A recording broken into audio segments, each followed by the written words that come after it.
पाठ एक यूक्लिड विभाजन प्रमेय का।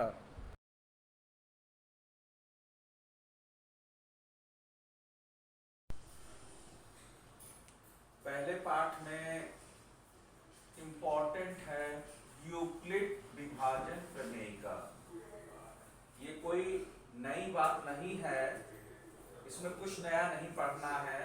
इसमें हमें विभाजन से ज़्यादा मतलब है। विभाजन से विभाजन हम पहले भी करते आए हैं, और पहले विभाजन कैसे करते थे। उदाहरण के लिए अगर 15 है और 15 को 7 से विभाजित करें तो 7 दूनी 14 और 1 15 ऐसा आता था। तो यहाँ पर 15 और 7 दो संख्याएं हैं। अब यहाँ पर हम 15 को लिख सकते हैं 7 गुणे 2 धन 1, इस प्रकार से। अगर हम यहाँ ध्यान दें तो 15 है भाज्य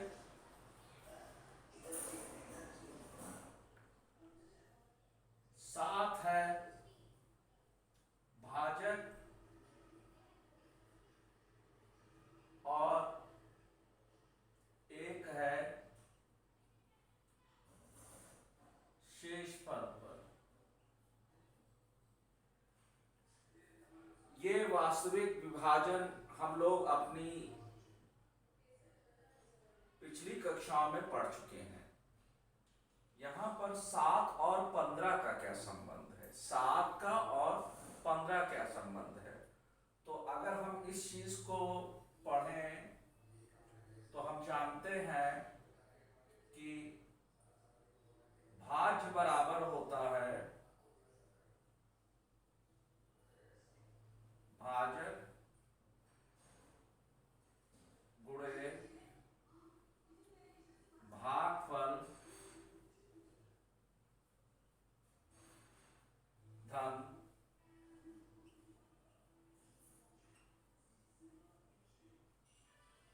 शेषफल। अब यहां पर अगर हम दो संख्याएं दें, भाज्य और भाजक, दो संख्याएं लें, तो दो संख्याएं हमारी यहां जैसे हैं 15 और 7, ये दो संख्याएं हैं। तो अगर हम 15 को भाजक, ये दो संख्याएं हैं, दोनों पूर्णांक संख्याएं हैं, ये दोनों पूर्णांक संख्या है, पूर्णांक संख्या है। तो हम यहां 15 को अगर चाहें तो लिख सकते हैं भाजक 7 से भाग दें तो 7 दूनी 14 15।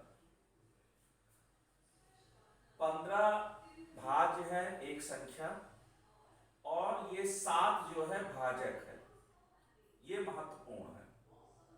तो इस भाजक से अगर हमें विभाजन करना है, जो विभाजन प्रमेय का है, उसमें भाजक का महत्वपूर्ण रोल है। तो 15 को 7 के साथ किस प्रकार संबंधित कर सकते हैं, तो इसमें लिखा गया है कि किसी भी संख्या, दो संख्याएं 15 और 7 में 15 को हम हमेशा लिख सकते हैं 7 गुणे कोई संख्या शेषफल। अब 7 सात से भाग है, सात से विभाजन है, सात से विभाजन है किसका? सात से विभाजन है, पहले कर देते हैं 15 का। सात से विभाजन 15 का है, तो 15 के लिए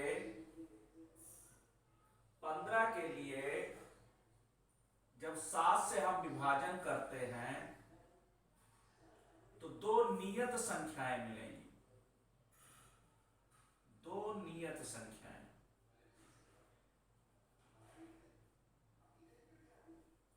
दो नियत संख्याएं मिलेंगी।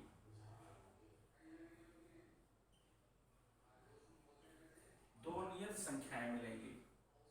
ये है 15 को 7 से विभाजन करते हैं तो आपको दो नियत संख्याएं मिलेंगी, वो हैं 2 और 1।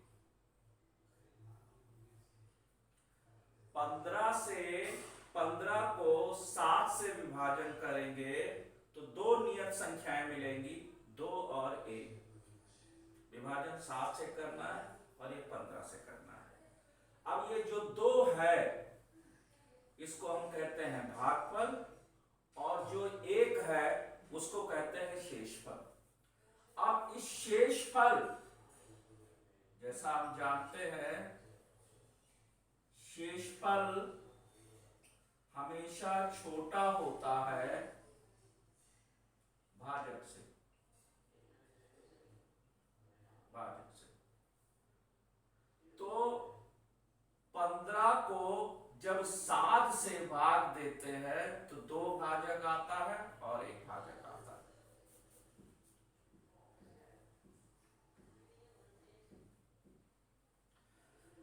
पंद्रह को जब 7 से भाग दिया तो आपको दो संख्याएं मिलती हैं, 2 और 1। अब अगर भाजक यही रहते हैं, 15 के अलावा हम कर दें 20 को, ये 15 था तो आपको संख्या मिली 2 और 1। 2 ये जो हमने आपको बताया है ये है भागफल और ये है शेषफल।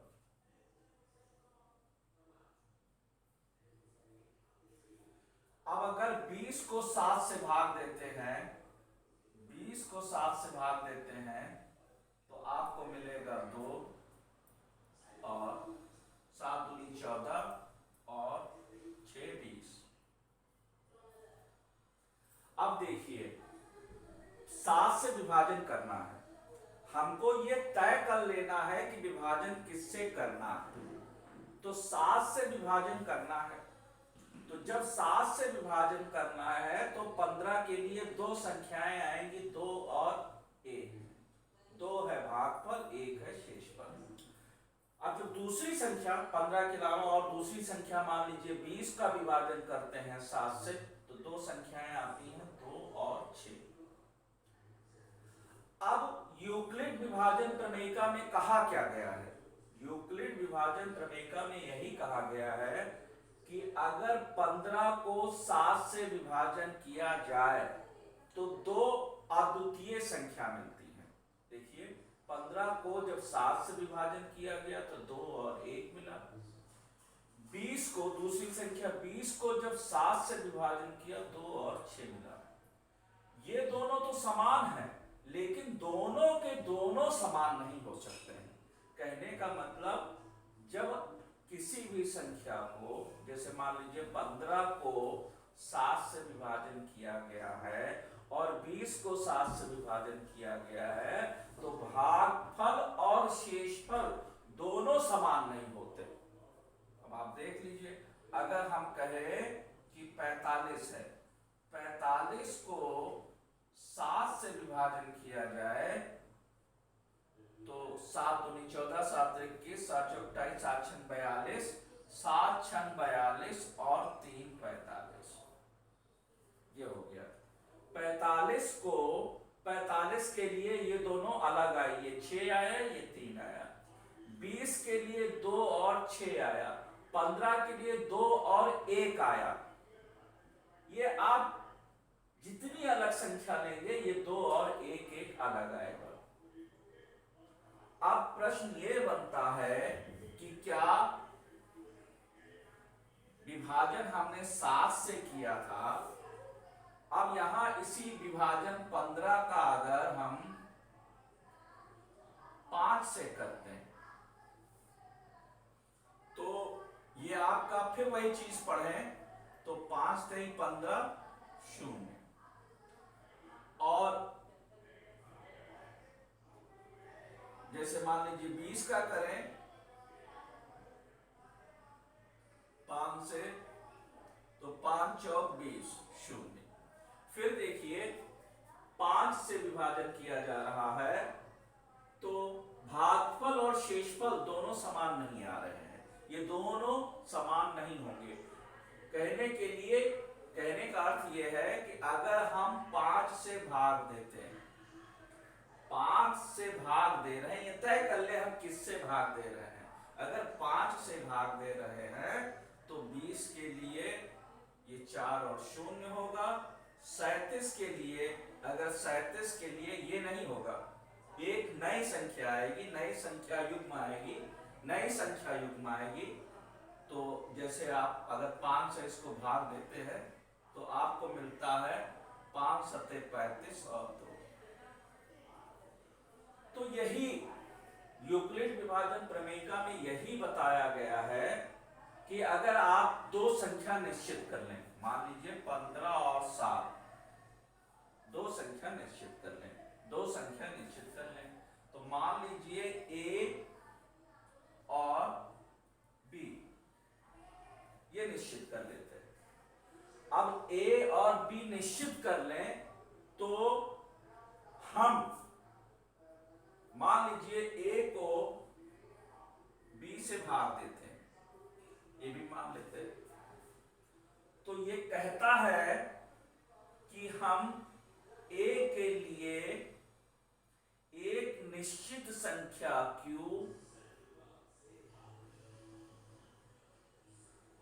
और एक निश्चित शेषफल R पाएंगे ए के लिए।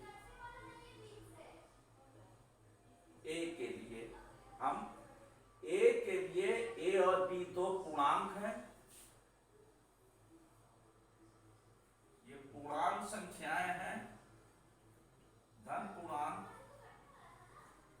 पूर्णांक संख्याएं हैं। ए को बी से भाग दिया जाए तो ए के लिए ये दोनों चीज तो निश्चित है, ए को और बी से भाग दिया जाए तो यहां पर आपको एक Q, जैसे आपने इन उदाहरणों में किया है कि ए को बी से अगर भाग दिया जाता है तो आपको दो निश्चित संख्याएं मिलेंगी, एक Q और एक R। ये होगा भागफल और ये होगा शेषफल, ये नियत होगा। ये तो जो यूक्लिड की विभाजन प्रमेयिका है, यूक्लिड की विभाजन प्रमेयिका वो यह कहती है कि यदि को दो धन पूर्णांक हैं ए और बी, ये धन पूर्णांक है, धन पूर्णांक हैं, तो इनके लिए एक संबंध